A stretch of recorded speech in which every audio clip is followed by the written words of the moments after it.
ಬಿಸಿಲ ಧಗೆಗೆ ದಣಿದಿದ್ದಂತಹ ಬೆಂಗಳೂರಿಗರಿಗೆ ವರುಣ ತಂಪೆರೆದಿದ್ದಾನೆ. ಇವತ್ತು ಬೆಂಗಳೂರಿನ ಹಲವು ಕಡೆಗಳಲ್ಲಿ ಮಳೆ ಆಗಿರುವಂಥದ್ದು. 6 ತಿಂಗಳ ಬಳಿಕ ನಿನ್ನೆ ರಾಜ್ಯದಲ್ಲಿ ಮೊದಲ ಮಳೆಯಾಗಿತ್ತು. ಬೆಂಗಳೂರಿನಲ್ಲೂ ಕೂಡ ವರುಣ ಅಬ್ಬರಿಸಿದ್ದ.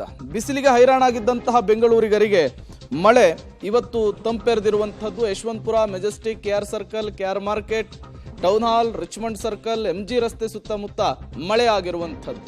ಓಕಳಿಪುರಂ ಅಂಡರ್ ಪಾಸ್ ಸಂಪೂರ್ಣವಾಗಿ ಜಲಾವೃತವಾಗಿದೆ. ಮಳೆಯನ್ನ ಸಂಭ್ರಮಿಸ್ತಾ ಇದ್ದಾರೆ ಸಿಲಿಕಾನ್ ಸಿಟಿಯ ಮಂದಿ. ಕಾರಣ 40-41 ಡಿಗ್ರಿ ಸೆಲ್ಸಿಯಸ್ನಷ್ಟು ತಾಪಮಾನ ದಾಖಲಾಗಿತ್ತು ಬೆಂಗಳೂರಿನಲ್ಲಿ. ಜನ ಹೊರಗಡೆ ಕಾಲಿಡೋದಕ್ಕೆ ಹೆದರುತ್ತಾ ಇದ್ರು. ತುಂಬಾ ಜನ ಅಸ್ವಸ್ಥರಾಗ್ತಾ ಇದ್ರು ಬಿಸಿಲಿಗೆ. ಈ ಸಂದರ್ಭದಲ್ಲಿ ಒಂದು ಮಳೆಯ ನಿರೀಕ್ಷೆಯಲ್ಲಿದ್ರು ಬೆಂಗಳೂರಿಗರು. ನಿನ್ನೆಯಿಂದ ಸುರಿತಾ ಇರುವಂತಹ ಮಳೆ, ಇವತ್ತು ಕೂಡ ಮಳೆ ಬಂದಿದೆ ಬೆಂಗಳೂರಿನ ಹಲವು ಕಡೆಗಳಲ್ಲಿ. ಸಹಜವಾಗಿಯೇ ಸಂತಸ ಆಗಿದೆ. ವೆದರ್ ಫುಲ್ ಕೋಲ್ಡ್ ಆಗಿರುವಂಥ ವರ್ಣದೇವ ತಂಪೆರೆದಿದ್ದಾನೆ. ಇವತ್ತು ಬೆಂಗಳೂರಿನ ಹಲವೆಡೆ ಜೋರು ಮಳೆ ಆಗಿದೆ. ಅದರಂತೆ ನಾನಿವತ್ತು ಮೆಜೆಸ್ಟಿಕ್ ಭಾಗದಲ್ಲಿ ಇರ್ತಕ್ಕಂಥ ಓಕಳಿಪುರಂ ಅಂಡರ್ ಪಾಸ್ ಬಳಿ ಇದ್ದೇನೆ. ನೋಡಬಹುದಾಗಿದೆ, ಇದೇ ಒಂದು ಮಾರ್ಚ್ 13ರಂದು ರಾಜೀವ್ ಗಾಂಧಿ ಅಷ್ಟಪಥ ರಸ್ತೆಯನ್ನು ಕೂಡ ಉದ್ಘಾಟನೆಯನ್ನು ಮಾಡಿದ್ರು. ಈ ಒಂದು ಅಂಡರ್ ಪಾಸ್ನಲ್ಲಿಯೂ ಕೂಡ ಸಾಕಷ್ಟು ಒಂದು ಮಟ್ಟದಲ್ಲಿಯೂ ಕೂಡ ನೀರು ನಿಂತಿರ್ತಕ್ಕಂಥ ದೃಶ್ಯಗಳನ್ನ ಕೂಡ ಕಾಣಬಹುದಾಗಿದೆ. ವಾಹನ ಸವಾರರು ಅಂದರೆ ಬೈಕ್ ಸವಾರರು ಇರಬಹುದು, ಆಟೋದವರು ಇರಬಹುದು, ಸಾಕಷ್ಟು ಒಂದು ಪರದಾಟವನ್ನು ನಡೆಸಿಕೊಂಡು ಹೋಗುವಂತಹ ಒಂದು ಪರಿಸ್ಥಿತಿ ಕೂಡ ನಿರ್ಮಾಣವಾಗಿದೆ. ಕೆಲವೊಂದಿಷ್ಟು ಆಟೋಗಳು ಕೂಡ ಇದರಲ್ಲೇ ಒಂದು ಸ್ಟ್ರಕ್ ಆಗಿದ್ವು. ಪೊಲೀಸರ ಸಹಾಯದಿಂದ ಇರಬಹುದು, ಜೊತೆಗೆ ಸ್ಥಳೀಯರ ಸಹಾಯದಿಂದ ಅದನ್ನು ತೆರವುಗೊಳಿಸುವಂತಹ ಒಂದು ಕೆಲಸಕ್ಕೂ ಕೂಡ ಮುಂದಾದ್ರು. ಪ್ರತಿ ಸಾರಿಯೂ ಕೂಡ ಈ ಒಂದು ಅಂಡರ್ ಪಾಸ್ನಲ್ಲಿ ಮಳೆ ಬಂದಾಗಲೂ ಕೂಡ ಸಾಕಷ್ಟು ಒಂದು ಪ್ರಮಾಣದಲ್ಲಿಯೂ ಕೂಡ ನೀರು ನಿಲ್ಲುತ್ತೆ.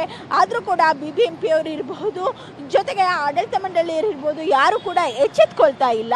ಇಲ್ಲಿರ್ತಕ್ಕಂತಹ ಒಂದು ಆಟೋ ಕೂಡ ಇಲ್ಲಿ ಸ್ಟಾರ್ಟ್ ಆಗ್ತಾ ಇಲ್ಲ. ಅವ್ರನ್ನೇ ಮಾತನಾಡ್ತಾ ಹೋಗ್ತಾನೆ. ಸರ್, ಈಗ ಮಳೆಯಲ್ಲಿ ಈಗ ಅಂಡರ್ ಪಾಸ್ ಅಲ್ಲಿ ಬಂದ್ವಿ, ಏನು ಹೇಳೋದು ಮೇಡಮ್, ಇನ್ನೂ ಉಯ್ದು ಅರ್ಧ ಗಂಟೆ ಆಗಿಲ್ಲ ಈ ಕತೆ. ಇನ್ನೊಂದು 2 ಅವರ್ 3 ಅವರ್ ಉಯ್ದುಬಿಟ್ರೆ ತಳ್ಕೊಂಡು ಹೋಗ್ಬೇಕಲ್ಲ ಗಾಡಿ. ಆ್ಯಕ್ಚುಲಿ ಇದೆಲ್ಲ ರೆಡಿ ಮಾಡಿಸ್ಬೇಕಿತ್ತು ಇವರು. ಮಳೆಗಾಲದಲ್ಲಿ ಇನ್ನೂ ರೆಡಿ ಮಾಡಿಸಿಲ್ಲ ಅಂದರೆ ಅದು BBMP ಅವ್ರಿಗೆ ಹೇಳ್ಬೇಕಾಗುತ್ತೆ, ರೆಡಿ ಮಾಡಿಸಿ ಅಂತ ಹೇಳ್ಬೇಕಾಗುತ್ತೆ.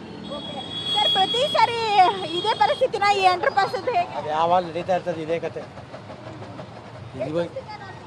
ಯಾವ್ದಲ್ಲ ಈ ರೋಡ್ ಆಗೋದಕ್ಕಿಂತ ಮುಂಚೆಯಿಂದ ನೋಡ್ತಾ ಇದ್ದೀನಿ ನಾನು 88ಇಂದ. ಅದು ಫಸ್ಟ್ ಅಲ್ಲಿ ನಿಂತ್ಕೊಳ್ಳೋದು, ಇವಾಗ ಇಲ್ಲೆಲ್ಲ ನಿಂತ್ಕೊಳ್ತಾ. ನೋಡಬಹುದಾಗಿದೆ ಯಾವ ರೀತಿ ಇಲ್ಲಿ ಆಟೋ ಕೂಡ ಸ್ಟಾರ್ಟ್ ಆಗ್ತಾ ಇಲ್ಲ. ಇಲ್ಲಿರ್ತಕ್ಕಂಥ ಸ್ಥಳೀಯರೇ ಕೂಡ ಇಂದು ನಿಂತಿರ್ತಕ್ಕಂಥ ಆಟೋವನ್ನು ಕೂಡ ಸ್ಟಾರ್ಟ್ ಮಾಡುವಂತಹ ಒಂದು ಪ್ರಯತ್ನವನ್ನು ಕೂಡ ಮಾಡ್ತಾ ಇದ್ದಾರೆ. ಜೊತೆಗೆ ಪ್ರತಿ ಸಾರಿ ಕೂಡ ಮಳೆ ಬಂದಾಗಲೂ ಕೂಡ ಇದೇ ರೀತಿಯಾಗಿರ್ತಕ್ಕಂಥ ಒಂದು ಹಣೆ ಬರಹ, ಈ ಒಂದು ಅಂಡರ್ ಪಾಸ್ ಎನ್ನುವಂತಹ ಒಂದು ಆಕ್ರೋಶವನ್ನು ಕೂಡ ಇಲ್ಲಿರ್ತಕ್ಕಂಥ ವಾಹನ ಸವಾರರು ಕೂಡ ವ್ಯಕ್ತಪಡಿಸ್ತಾ ಇದ್ದಾರೆ. ಇವಾಗಿನ ಅಂದರೆ ಬೇಸಿಗೆಯಲ್ಲಿ ಸುತ್ತಂತಹ ಈ ಒಂದು ಮಳೆಗೆ ಈ ಒಂದು ಅಂಡರ್ ಪಾಸ್ ಈ ಗತಿ ಆದರೆ, ಇನ್ನು ಮಳೆಗಾಲ ಬಂದರೆ ಯಾವ ರೀತಿ ಏನು ಮಾತುಗಳನ್ನ ಕೂಡ ಹೇಳ್ತಾ ಇದ್ದಾರೆ. ಕ್ಯಾಮ್ರಾ ಪರ್ಸನ್ ಶರತ್ ಜೊತೆ ಅರುಣಾ, ಪಬ್ಲಿಕ್ ಟಿವಿ, ಬೆಂಗಳೂರು.